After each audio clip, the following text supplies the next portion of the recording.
اتذبحت في الامارات يا ريس. يا ريس السفاره دي مش عشان تجيب لنا حقنا؟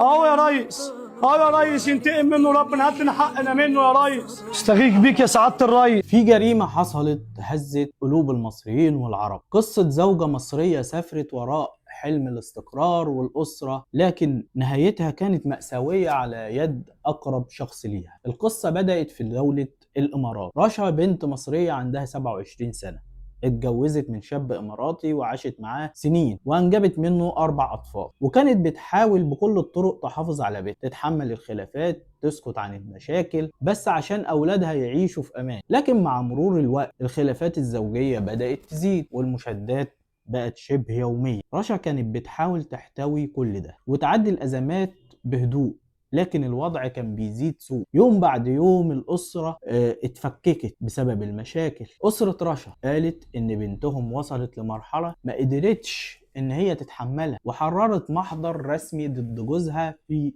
أحد الأقسام الشرطية في دولة الإمارات بسبب الخلافات المستمرة بينهم. وبالفعل حصلت على قرار تمكين من مسكن الزوجية عشان تعيش فيه هي وولادها الأربعة في أمان، بعيد عن التهديدات وبعيد عن الخلافات الزوجية. لكن الزوج رفض يسيبها تسافر حتى ترجع لمصر مع أولادها. قال لها بوضوح لو عايزة ترجعي مصر ترجعي لوحدك وتسيبي الأولاد. كلمات كانت كفيلة إن هي تبدأ بداية النهاية. رشا كمان كانت حامل، مش في طفل واحد بس، لا كانت في 2 توأم. كانت بتحلم تبدأ صفحة جديدة وتربي أولادها بعيدة عن المشاكل، لكن اللي حصل بعدها كان أبشع من أي كابوس. حسب رواية أهلها وأسرتها، الزوج قرر الانتقام في لحظة غضب. تحولت الخلافات الأسرية لجريمة مأساوية اعتدى عليها وطعنها طعنات متفرقة في جسمها، حتى الجنين اللي في بطنها الاتنين اللي وقعوا منها بسبب عدد الطعنات اللي خدتها. وده كله حصل في مسكن الزوجية. المشهد كان صادم بكل معاني الكلمة. رشا الأم ل4 أطفال والحامل في 2 توأم فقدت حياتها في لحظة قاسية بعد ما تحولت الخلافات الزوجية لجريمة